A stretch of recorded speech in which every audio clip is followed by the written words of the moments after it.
Saludos a todos. En la semana anterior estudiaron las enfermedades emergentes y reemergentes a partir de sus características principales, con lo cual se concluye el estudio de la epidemiología de las enfermedades transmisibles. En el día de hoy se orientarán los contenidos relacionados con las enfermedades del corazón y las cerebrovasculares, iniciándose así el estudio de la epidemiología de las enfermedades no transmisibles y otros daños a la salud. Con el estudio de estos contenidos, ustedes serán capaces de reconocer el enfoque epidemiológico en el estudio de las enfermedades no transmisibles y otros daños a la salud, identificar las características epidemiológicas de las enfermedades del corazón y cerebrovasculares a partir de la magnitud del problema, los grupos y factores de riesgo, así como ejecutar las medidas encaminadas a la promoción de salud, prevención, recuperación y rehabilitación de estos problemas de salud.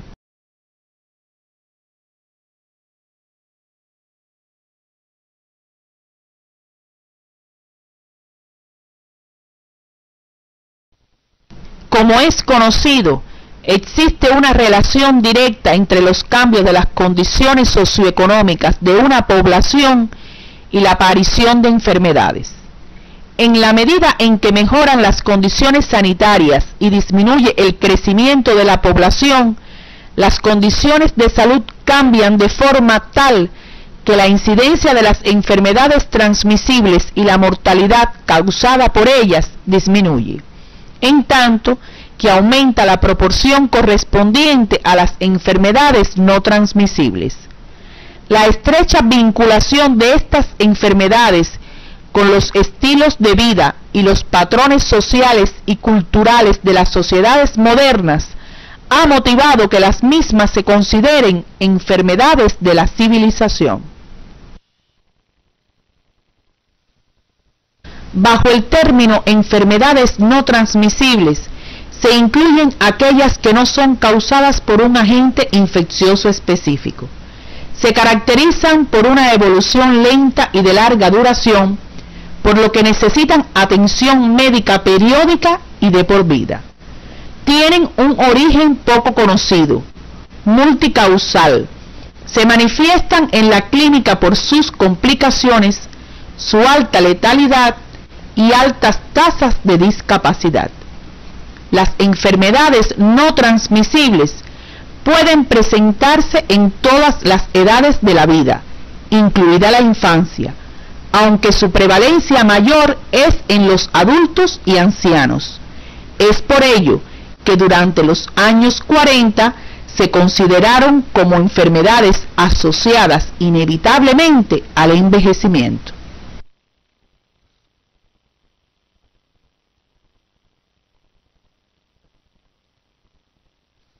Se definen por otros daños a la salud los eventos en los cuales el equilibrio del proceso salud-enfermedad se ve afectado por la acción directa de agentes físicos, químicos, mecánicos y sociales, como las intoxicaciones agudas, los accidentes y el suicidio, entre otros. La gran expansión de las enfermedades no transmisibles tuvo lugar a partir del primer tercio del siglo XX con la llamada transición demográfica, la cual se caracterizó por disminución de las tasas de mortalidad, aumento de la esperanza de vida, disminución de la fertilidad, bajas tasas de natalidad, crecimiento natural muy bajo y modificación de la distribución de las edades en la población. Esta transición trajo consigo un incremento de la longevidad de la población, disminución de las enfermedades transmisibles y un aumento de las enfermedades no transmisibles.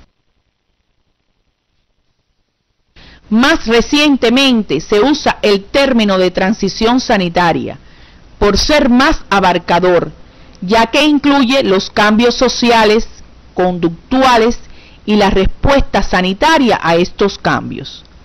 El conocimiento de la transición sanitaria constituye el marco teórico para describir, explicar y anticipar los cambios en las causas de muerte, patrones de enfermedad, factores de riesgo y otros aspectos que los países experimentan durante los diferentes estadios de su desarrollo económico y social.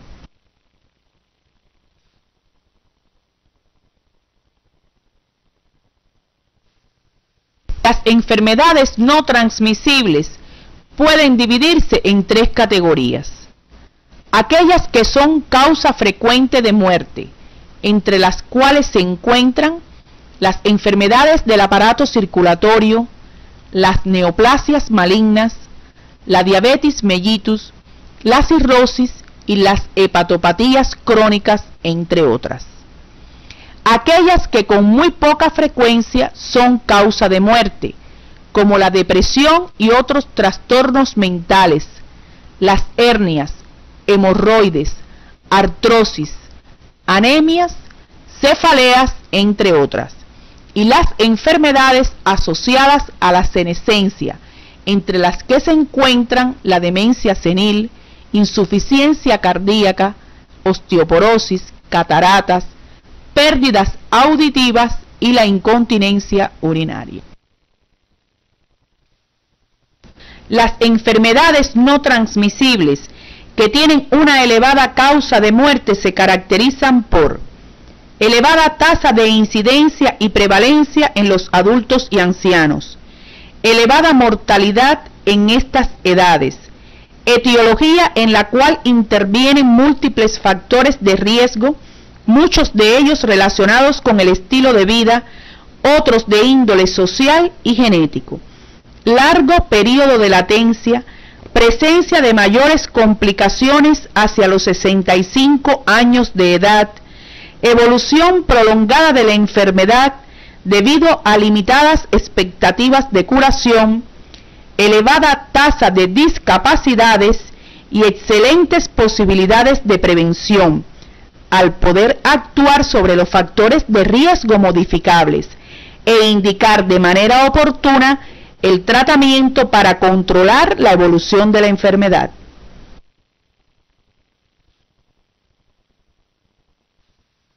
Por su parte, las enfermedades no transmisibles que con muy poca frecuencia son causa de muerte se caracterizan por incidencia y prevalencia en todas las edades.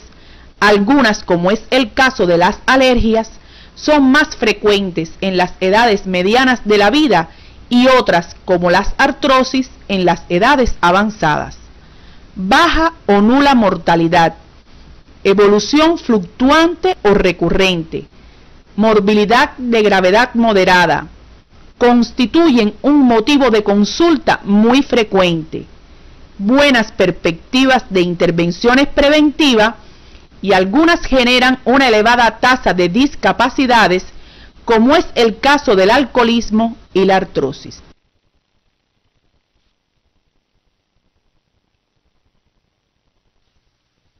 En el caso de las enfermedades asociadas a la senescencia, sus características fundamentales son elevada tasa de incidencia y prevalencia en los grupos de edad avanzada, elevada mortalidad de algunas enfermedades, como es el caso de la insuficiencia cardíaca, aumento de las tasas de discapacidad y dependencia, posibilidades preventivas en el caso de los factores de riesgo conocidos y muy limitadas soluciones terapéuticas.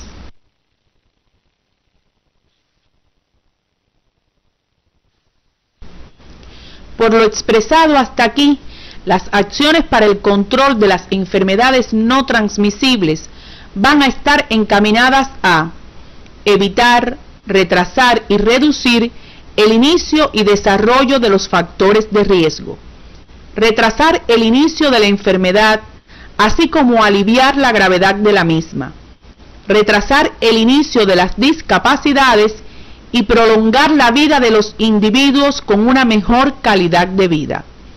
Para el logro de estos objetivos, sin lugar a dudas, es imprescindible la atención integral a la salud de las poblaciones, a través de las acciones de promoción de salud, prevención de riesgos y enfermedades, la curación y la rehabilitación, todo lo cual debe estar acompañado de políticas gubernamentales favorables a la salud, como son mejoras en el nivel socioeconómico de la población, educación, acceso a los servicios, entre otros aspectos ya conocidos por ustedes.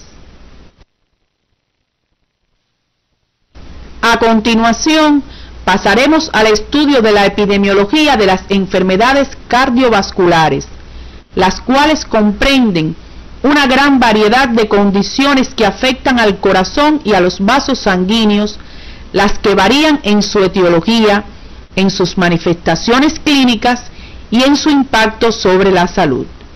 Entre ellas se encuentran la cardiopatía isquémica, las enfermedades vasculares cerebrales, las enfermedades vasculares periféricas y la cardiopatía reumática. En esta actividad se estudiarán las características epidemiológicas de la cardiopatía isquémica, la hipertensión arterial, la fiebre reumática, las cardiopatías congénitas y las enfermedades cerebrovasculares. La cardiopatía isquémica es una enfermedad multicausal, resultado de interacciones complejas entre factores genéticos y ambientales, que trae como resultado el estrechamiento ateromatoso, inflamación y oclusión ulterior de las arterias coronarias. La oclusión de las arterias coronarias puede traer consigo tres manifestaciones clínicas básicas: la angina de pecho, el infarto agudo del miocardio o la muerte súbita.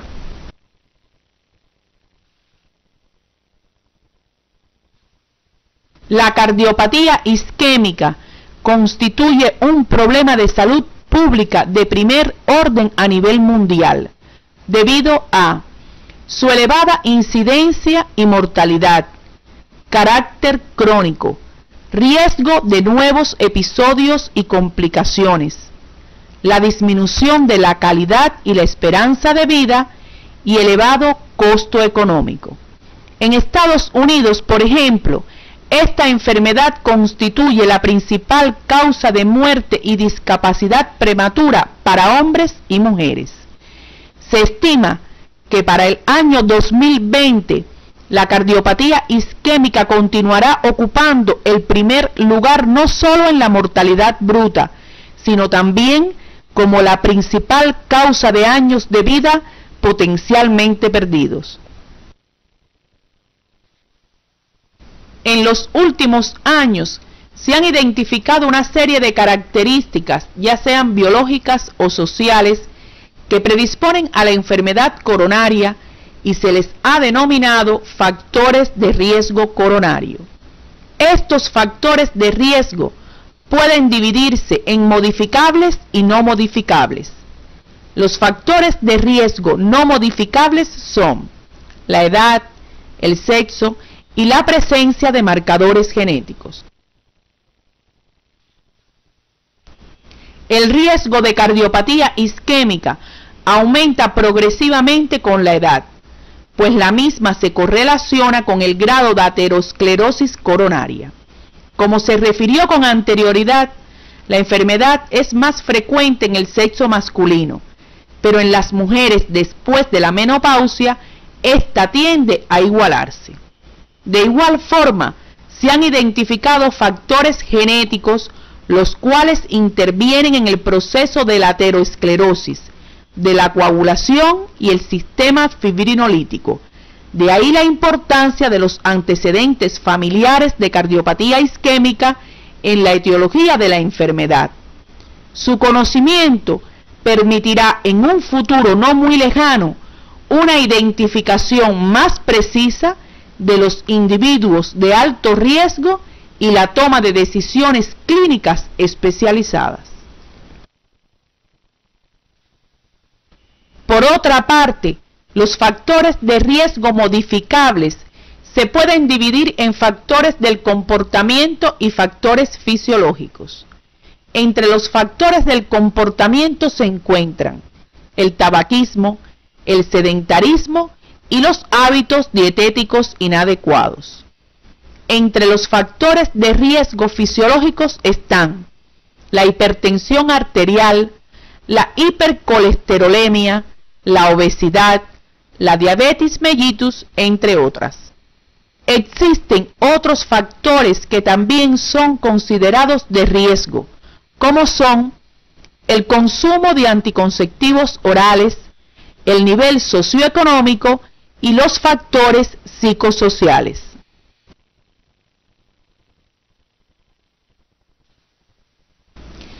Pasaremos a continuación a explicar cada uno de ellos. El tabaquismo es considerado un factor de riesgo establecido para la cardiopatía isquémica, independientemente de la cantidad del consumo. Su asociación es especialmente fuerte para el riesgo de muerte súbita, sobre todo en individuos jóvenes, y en la incidencia de infarto agudo del miocardio en los menores de 50 años.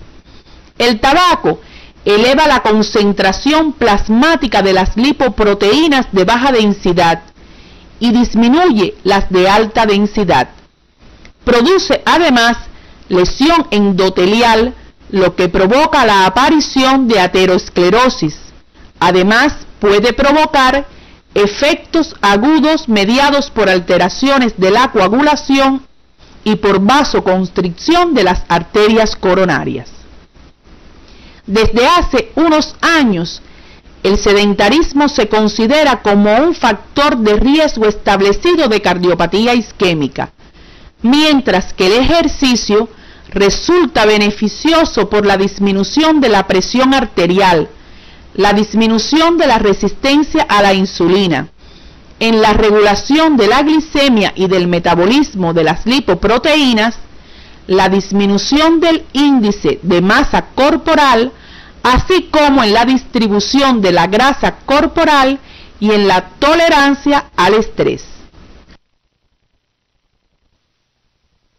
Según las evidencias actuales, puede afirmarse que la dieta constituye uno de los factores de riesgo modificables más importantes en la cardiopatía isquémica, debido a su impacto en muchos de los demás factores de riesgo conocidos.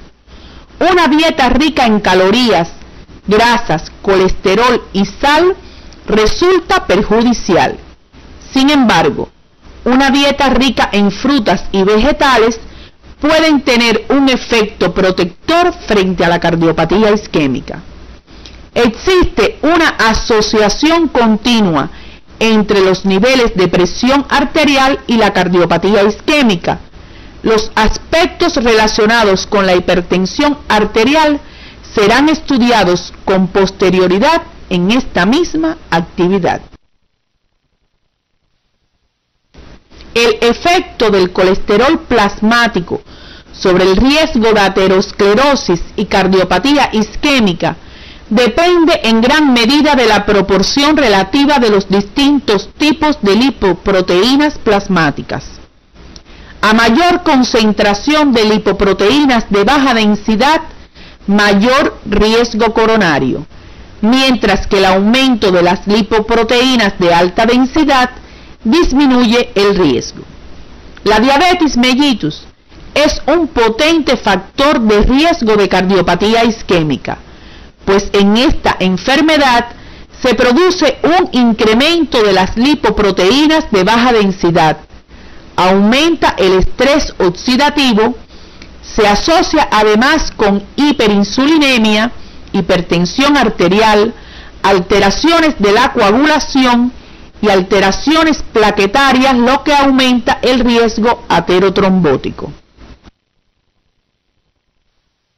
Es conocido el efecto de la obesidad como factor de riesgo establecido de la cardiopatía isquémica, lo que está mediado por los efectos del aumento de grasa corporal sobre otros factores de riesgo como las alteraciones en el metabolismo lipídico, regulación de la presión arterial, de la resistencia a la insulina y el riesgo de diabetes.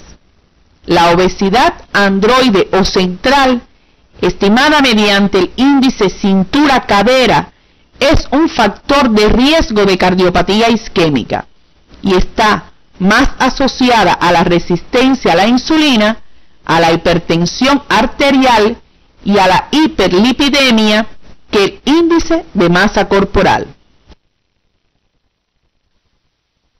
El consumo de anticonceptivos orales incrementa el riesgo de cardiopatía isquémica en las mujeres, sobre todo en las mayores de 35 años, fumadoras y con otros factores de riesgo concomitantes. El riesgo parece estar mediado por mecanismos trombogénicos y desaparece al cesar su consumo. Los países desarrollados poseen tasas de cardiopatía isquémica superiores a la de los países en vías de desarrollo, y sus mayores tasas de incidencia se observan entre las clases más desfavorecidas.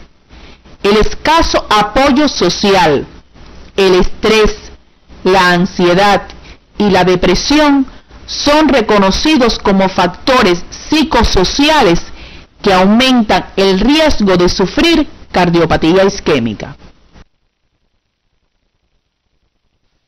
A manera de resumen, podemos decir que entre los grupos de riesgo para la cardiopatía isquémica se reconocen las personas del sexo masculino, adultos mayores de 65 años, pacientes diabéticos, fumadores, obesos, hipertensos y sedentarios, entre otros. Tengan presente que por lo general los factores de riesgo nunca se presentan de forma aislada en un paciente, por lo que las acciones que se realicen deben tener en consideración estas condiciones.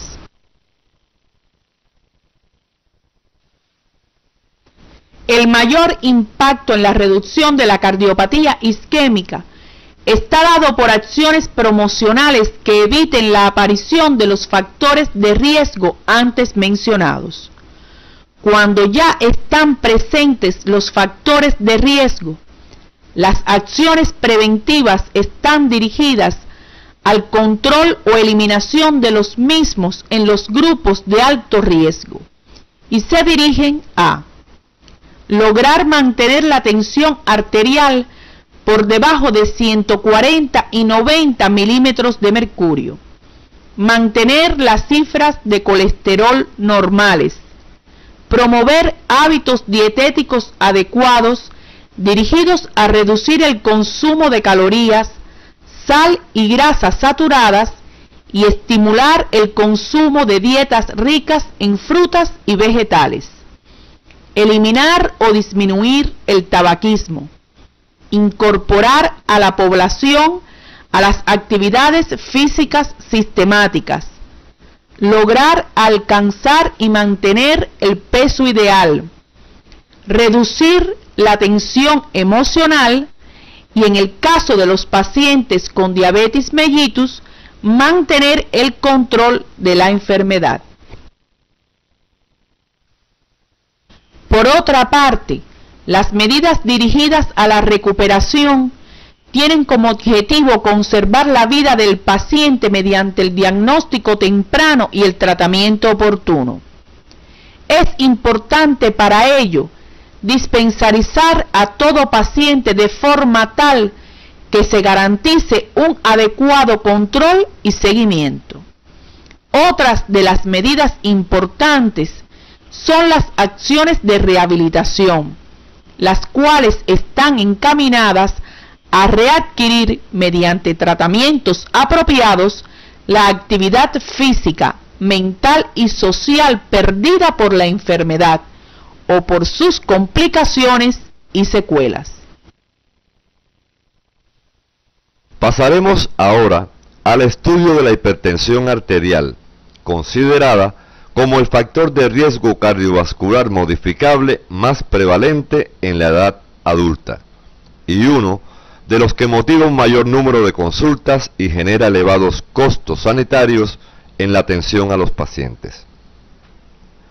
Se define como hipertenso a todo adulto de 18 años y más de edad que refiera a padecer de hipertensión y consuma medicamentos antihipertensivos de forma regular, o que presente cifras de presión arterial sistólica mayor o igual a 140 milímetros de mercurio y o 90 milímetros de mercurio o más de presión arterial diastólica, en al menos 2 tomas sucesivas después de la primera ocasión en que se detecten valores de presión arterial mayores a 140 y 90 milímetros de mercurio.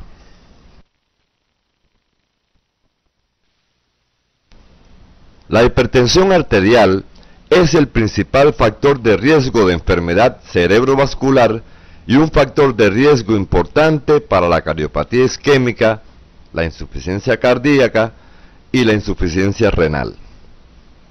Estudios epidemiológicos han demostrado que en líneas generales las causas de muerte entre los hipertensos se distribuyen de la manera siguiente.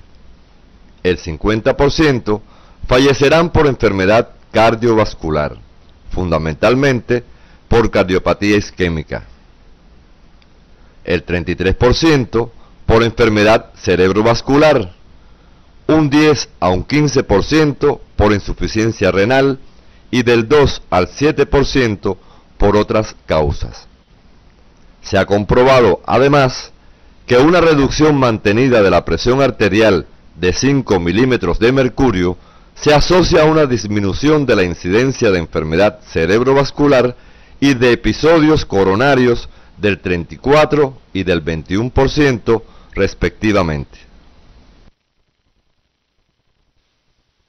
La prevalencia de la hipertensión arterial es variable en dependencia de las poblaciones, pero por lo general se encuentra entre un 15 y un 30% entre la población mayor de 18 años.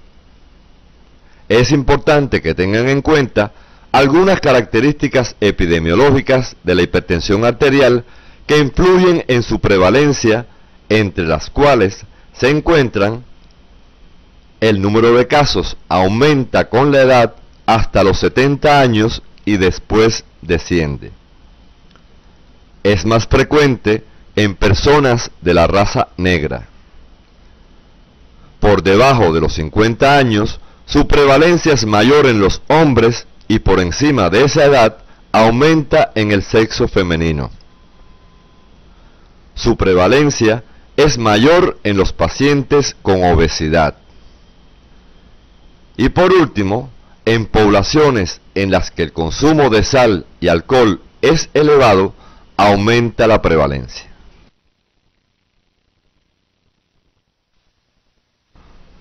A continuación, pasaremos a enunciar los factores de riesgo para la hipertensión arterial, los cuales se pueden dividir en factores de riesgo no modificables y modificables.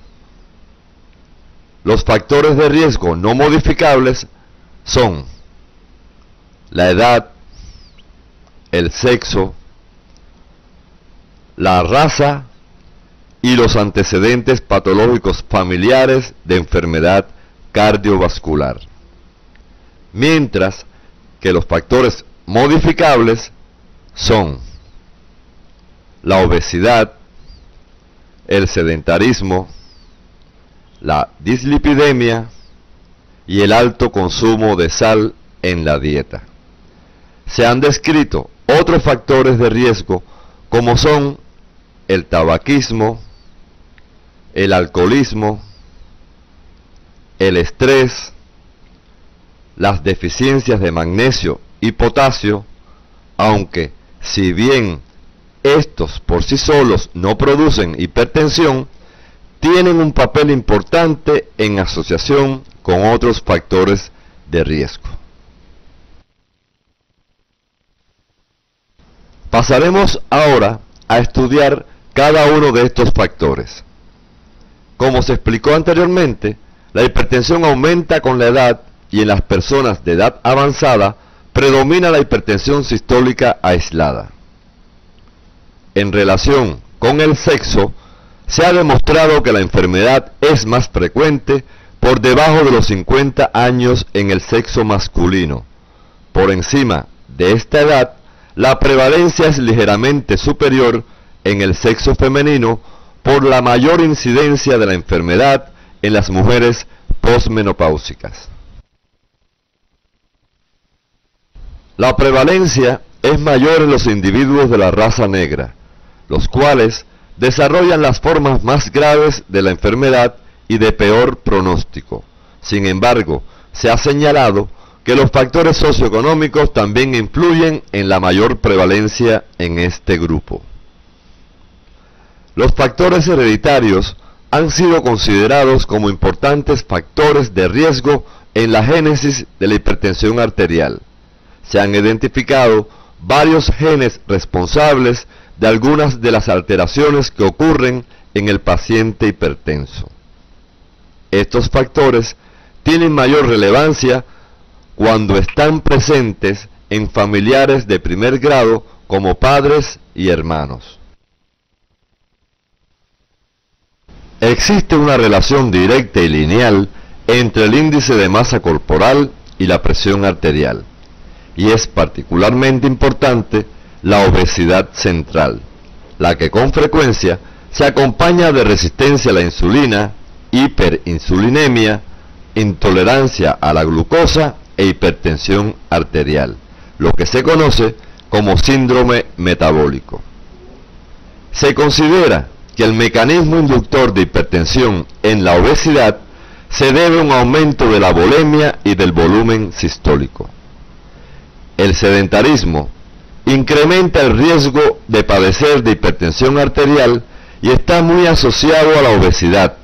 Por otro lado, está demostrado que un incremento en la actividad física provoca una reducción de la presión sanguínea de 6 a 7 milímetros de mercurio, de ahí que sea una de las medidas no farmacológicas indicadas al paciente. Otro de los factores de riesgo es la dislipidemia, por la asociación con la aterosclerosis y sus complicaciones más frecuentes, la cardiopatía isquémica y las enfermedades cerebrovasculares. Por su parte, el elevado consumo de sal puede explicar hasta el 60% de los casos de hipertensión arterial esencial en el mundo.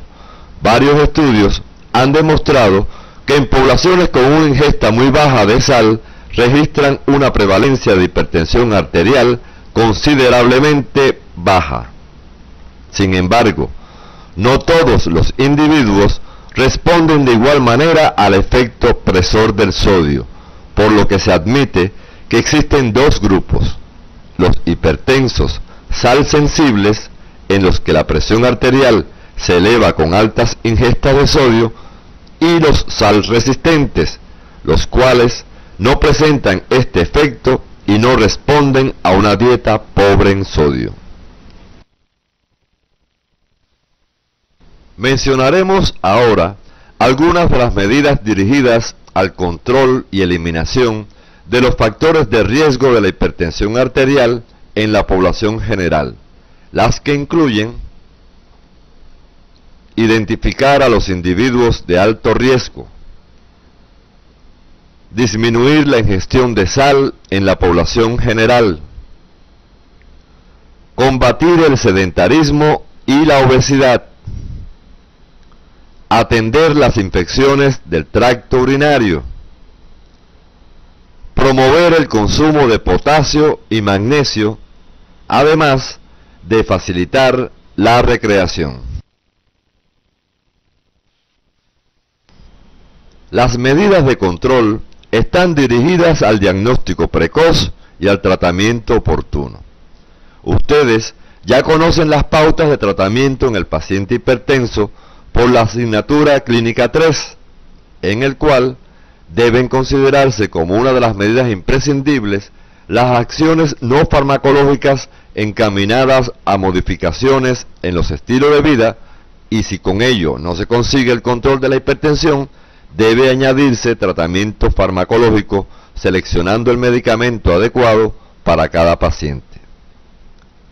Está demostrado que el tratamiento de la hipertensión reduce el riesgo cardiovascular. Un descenso mantenido de 5 a 6 milímetros de mercurio de la presión diastólica y de 10 milímetros de mercurio de la presión sistólica reduce el 40% aproximadamente de la mortalidad por enfermedad cerebrovascular, el 20% de la mortalidad por cardiopatía isquémica y el 22% de la mortalidad general a lo largo de pocos años. Pasaremos al estudio de la fiebre reumática, enfermedad inflamatoria crónica y sistémica que afecta a los tejidos mesenquimatosos, fundamentalmente el corazón, el cerebro y las articulaciones. Evoluciona por episodios agudos recidivantes y constituye un problema para la población escolar, adolescente y el adulto joven. Con frecuencia afecta el corazón produciendo la carditis reumática y deja entre un 25 y un 50% de secuelas cardíacas que invalidan al paciente por el resto de su vida. Se produce a consecuencia de una infección por el estreptococo beta hemolítico del grupo A. Entre los factores de riesgo para esta enfermedad se reconocen la pobreza, el hacinamiento y la inadecuada higiene personal. La medida de control más importante consiste en el tratamiento adecuado de todo paciente con infección por estreptococo beta hemolítico del grupo A, además del control de los factores de riesgo. Ustedes podrán profundizar en esta enfermedad en el capítulo 19, Enfermedades no transmisibles y otros daños a la salud, del libro de texto Salud Pública 2, que aparece en el CD de la asignatura. Otra de las enfermedades cardiovasculares objeto de estudio en esta actividad son las cardiopatías congénitas, las que se definen como malformaciones estructurales del corazón y de los grandes vasos, las cuales están presentes desde el momento del nacimiento y se hacen evidentes desde ese momento o luego de algún tiempo de este. La incidencia de las cardiopatías congénitas en la población general es de 8 por cada 1000 nacidos vivos. Las más complejas son causa de fallecimiento en los primeros años de vida.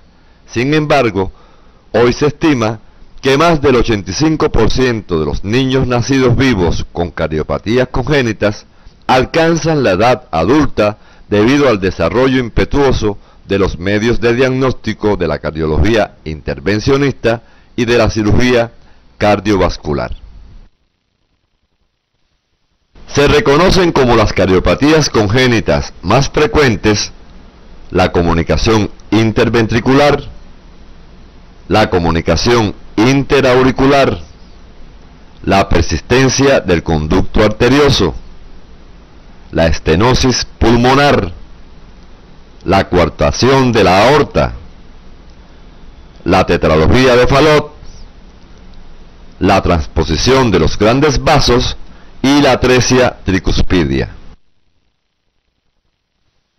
Entre los factores de riesgo relacionados con estas enfermedades se encuentran la infección materna con rubiola durante el primer trimestre del embarazo, la ingestión de fármacos teratogénicos durante el embarazo, especialmente en el primer trimestre. La ingestión de bebidas alcohólicas durante el embarazo. La exposición a radiaciones por rayos X y algunos factores genéticos, por ejemplo, alteraciones cromosómicas como el síndrome de Down.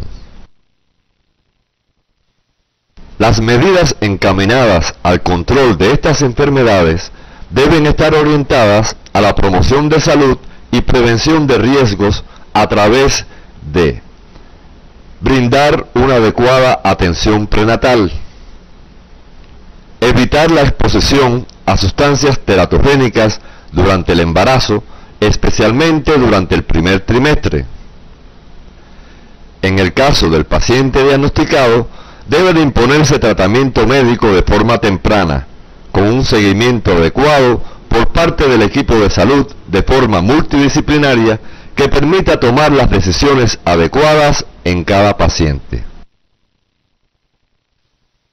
Por último, pasaremos a estudiar las enfermedades cerebrovasculares, las cuales constituyen un amplio grupo de enfermedades caracterizadas por la interrupción del flujo sanguíneo en el encéfalo. Desde el punto de vista epidemiológico, las de mayor importancia son las que tienen como sustrato patogénico la ateromatosis y la hipertensión arterial. A partir de este sustrato, la interrupción del flujo sanguíneo se produce por dos mecanismos: la oclusión del vaso, lo cual da lugar a la enfermedad cerebrovascular isquémica, y el otro, debido a la rotura acompañada de hemorragia, que produce la enfermedad cerebrovascular hemorrágica. En el caso de la interrupción del flujo sanguíneo por la oclusión del vaso, esta puede producirse de dos maneras: por un trombo formado en el propio lugar de la oclusión, en este caso la enfermedad es de tipo trombótica, y el otro mecanismo se debe a la oclusión del vaso por un trombo formado a distancia y transportado por los vasos arteriales hasta obstruir la circulación cerebral en un punto distal de menor calibre. En este caso, la etiología de la enfermedad es de tipo embólica. La oclusión de los vasos puede producirse en el terreno de las arterias intracraneales o extracraneales. En el caso de la etiología hemorrágica, el episodio hemorrágico puede ocurrir dentro del cerebro, en el espacio subaracnoideo y en el subdural. Estos mecanismos patológicos dan lugar a una serie de manifestaciones que determinan las formas clínicas de la enfermedad cerebrovascular, aspectos estos ya conocidos por ustedes en la asignatura Clínica 3, que pueden volver a revisar. La enfermedad cerebrovascular constituye la tercera causa de muerte en los países industrializados. Se estima que la incidencia total es de 200 casos por cada 100.000 habitantes al año, de los cuales el 75% serán casos nuevos y el resto recidivas. La mortalidad tras un primer ictus isquémico es del 5% durante el primer mes, del 16% durante el primer año y del 41% a los 5 años. Otra de las repercusiones importantes en estas enfermedades son las discapacidades subsecuentes. Se calcula que entre un 12 a un 18% de los supervivientes quedan afásicos, un 22% quedan imposibilitados para andar, un 48% permanecen con diferentes grados de hemiparesia y entre el 25 y 53% quedan con dependencia parcial o total de terceras personas. Estas enfermedades tienen también un elevado costo por los recursos necesarios para el sistema de salud y su atención en la fase aguda, además de los cuidados a largo plazo de los sobrevivientes con sus correspondientes implicaciones sociales. Por todo lo antes expresado, se puede deducir que la identificación y el tratamiento adecuado de los factores de riesgo cerebrovasculares son el punto clave para disminuir la incidencia y la mortalidad por ictus y con ello sus nefastas consecuencias humanas, familiares y sociales. Los factores de riesgo cerebrovasculares se pueden clasificar en no modificables y modificables. Entre los no modificables se encuentran la edad, el sexo y la raza. Y entre los modificables están la hipertensión arterial, el tabaquismo, la diabetes mellitus, la dislipidemia, la obesidad, el alcoholismo, la hipercoagulabilidad y alteraciones hematológicas, el consumo de anticonceptivos orales, la estenosis carotidia asintomática y la fibrilación auricular, entre otros. A continuación explicaremos algunos de ellos. La enfermedad es más frecuente por encima de los 55 años de edad.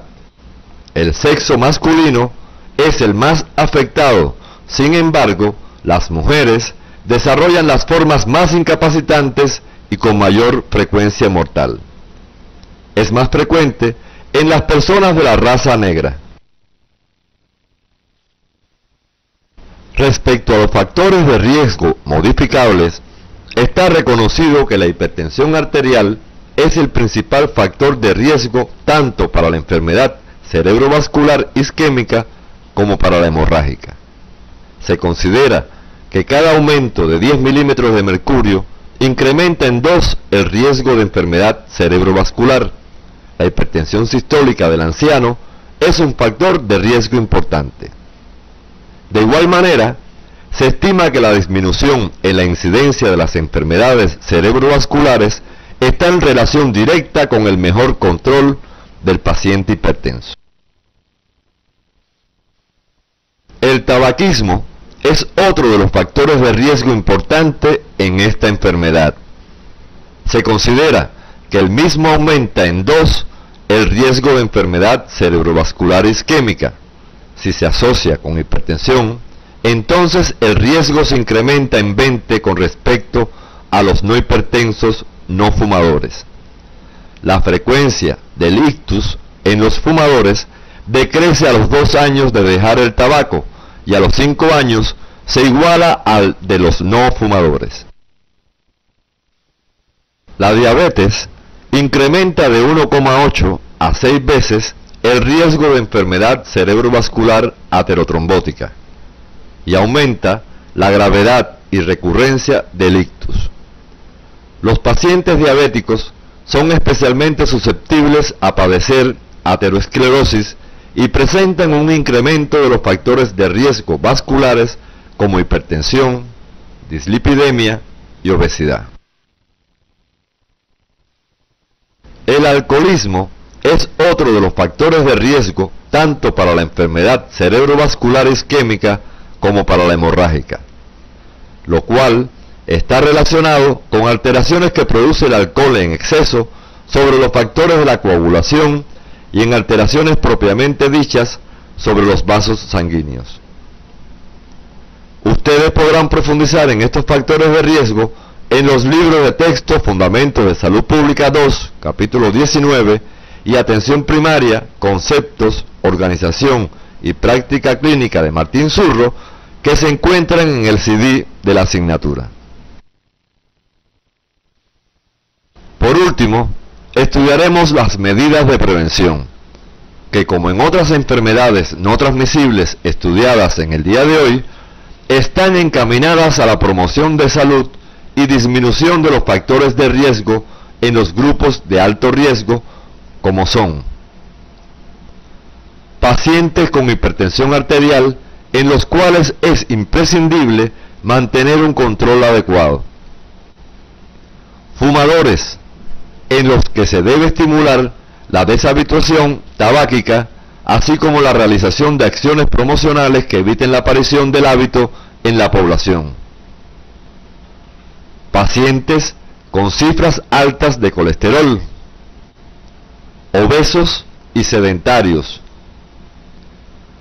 personas con hábitos dietéticos inadecuados y el consumo excesivo de bebidas alcohólicas. Por su parte, las medidas de recuperación están orientadas a efectuar el diagnóstico temprano y el tratamiento oportuno, que en ocasiones puede evitar la progresión de la enfermedad y sus secuelas. En estas enfermedades es importante la rehabilitación desde los primeros momentos para disminuir las secuelas de la misma, la que debe comenzar desde la fase aguda y continuar con la rehabilitación con base comunitaria y la participación activa de la familia, con lo que se intenta mejorar el validismo de estos pacientes y una mejor calidad de vida.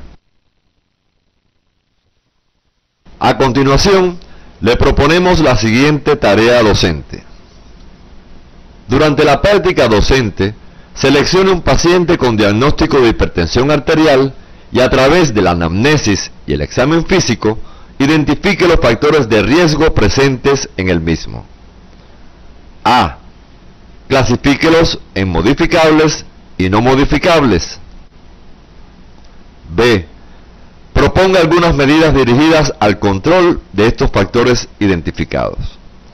Para lo cual, le recomendamos realice la lectura del capítulo 19, Enfermedades no transmisibles y otros daños a la salud, del libro de texto Fundamentos de Salud Pública 2, que se encuentra en el CD de la asignatura.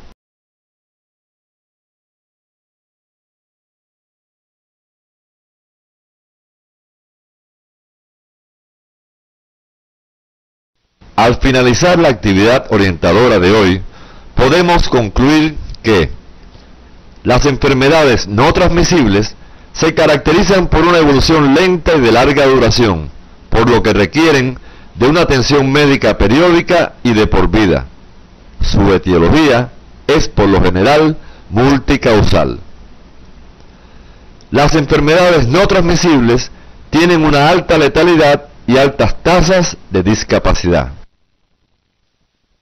Las enfermedades cardiovasculares y cerebrovasculares se encuentran entre las primeras causas de muerte y discapacidad en el mundo, por lo que las acciones fundamentales están dirigidas a la promoción de salud y a la prevención mediante el control de los factores de riesgo. En la actividad orientadora de hoy, se estudiaron los contenidos relacionados con las generalidades de las enfermedades no transmisibles y otros daños a la salud, además de la epidemiología de las enfermedades cardiovasculares y cerebrovasculares a partir de la magnitud del problema, los factores de riesgo y las medidas dirigidas a su control. En la próxima actividad orientadora se tratarán contenidos relacionados con la epidemiología de los tumores malignos, diabetes mellitus, enfermedades pulmonares obstructivas crónicas y cirrosis hepática, los que representan importantes problemas de salud pública.